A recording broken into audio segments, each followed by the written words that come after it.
Bayangkan kamu berada di perusahaan besar. Suatu hari kamu menemukan yang seharusnya tidak kamu temukan. Angka-angka transaksi yang disembunyikan, laporan keuangan yang dipalsukan. Nah, kamu tahu ini salah, kamu tahu ribuan orang akan dirugikan.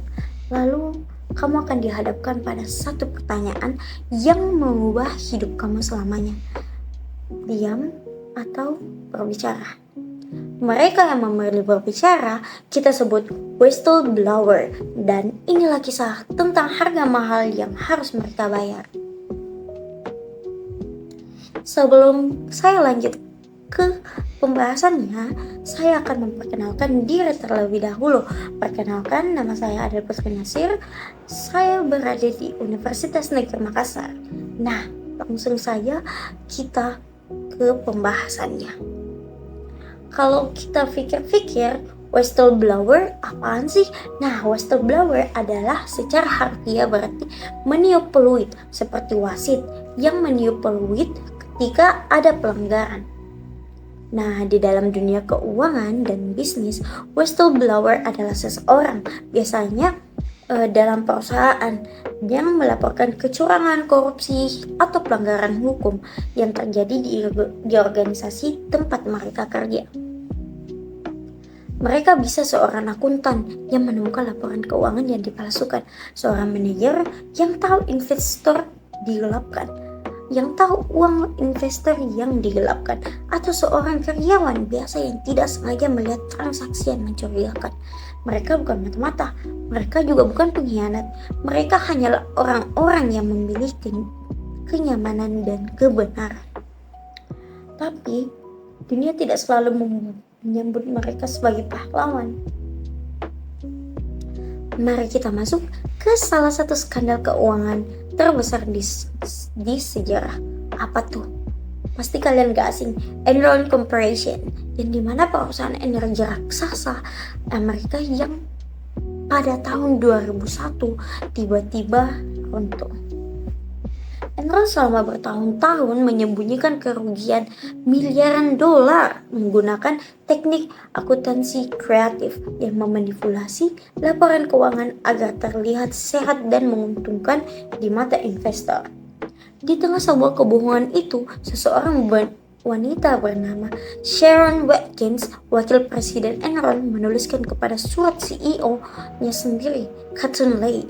Isinya peringatan bahwa perusahaan sedang berjalan menuju kehancuran akibat akuntansi yang tidak jujur.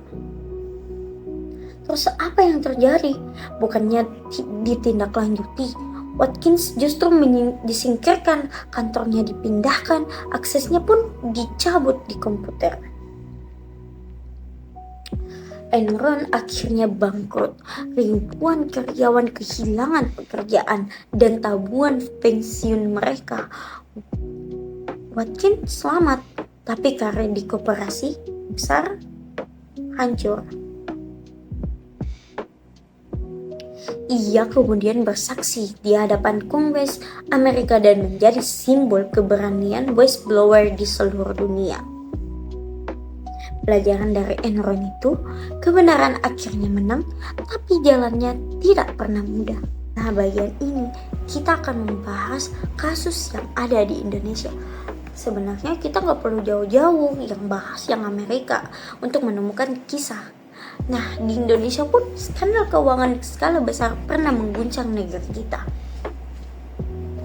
Kasus PT Asuransi Kiraswaya, perusahaan asuransi milik negara yang gagal membayar klaim nasabah lebih dari berapa?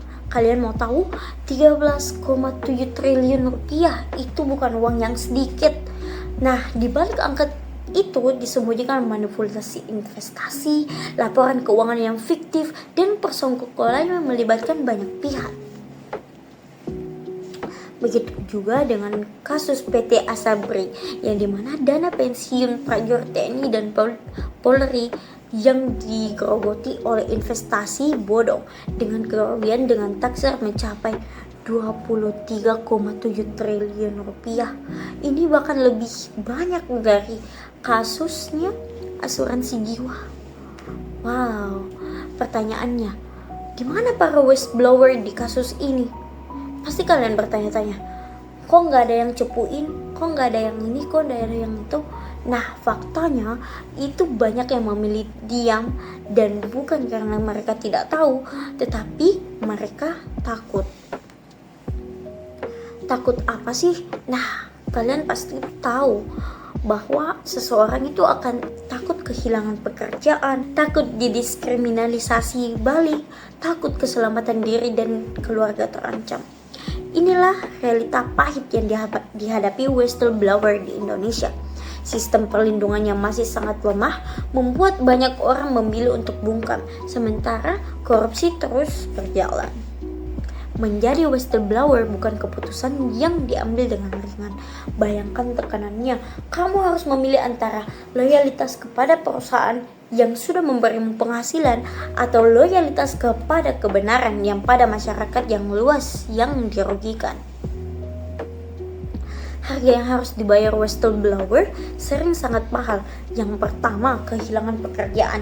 Mayoritas whistleblower dipecat atau mengundurkan diri karena tidak tahan dengan tekanan. Yang kedua, ada diskriminalisasi, yang dimana perusahaan sering balik melaporkan whistleblower dengan tuduhan pembocoran rahasia dagang atau fitnah. Yang ketiga, ada isolasi sosial, yang dimana rekan kerja menjauh, nama baik tercoreng di industri. Yang terakhir atau yang keempat itu adalah tekanan psikologis berat seperti depresi, kecemasan, dan juga bahkan ancaman fisik.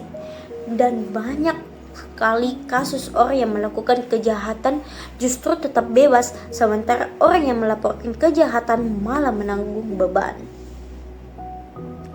Lalu, apa ada harapan?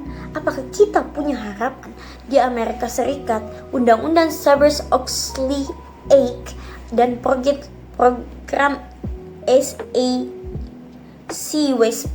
whistleblower memberikan perlindungan hukum dan bahkan reward finansial bagi whistleblower yang melaporkan pelanggaran sekuritas.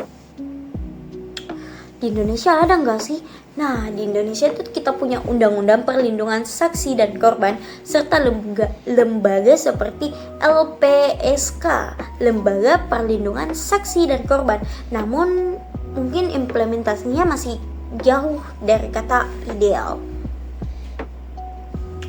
Disinilah peran kita, calon akuntan profesional, menjadi sangat penting. Akuntan adalah penjaga gerbang integritas keuangan. Kita yang menyusun laporan keuangan, kita yang mengaudit, kita yang pertama kali melihat ketika ada yang tidak beres. Kode etik akuntan mewajibkan kita untuk jujur, transparan, dan tidak terlibat dalam kecurangan, bahkan ketika tekanan sangat besar. Menjadi whistleblower mungkin bukan pilihan yang nyaman, tapi diam di hadapan kecurangan juga pilihan yang tidak benar. The silence of the whistleblower. Keheningan itu mahal harganya. Mahal bagi whistleblower dan lebih mahal lagi bagi masyarakat jika mereka memilih untuk tetap diam. Setiap skandal keuangan besar pernah terbongkar. Ada seseorang di baliknya yang berani berbicara. Mereka mungkin kehilangan segalanya, tapi mereka juga menyelamatkan banyak orang. Sebagai mahasiswa akuntansi, kita sedang belajar bahwa bukan hanya soal debit dan kredit. Kita sedang belajar tentang tanggung jawab moral dan profesi kita. Karena pada akhirnya akuntansi bukan sekedar angka. Akuntansi adalah soal kejujuran. Nah guys, itu aja penjelasan dari aku. Terima kasih sudah menonton. Jangan lupa like, comment, share, and subscribe. Bye-bye. Bye.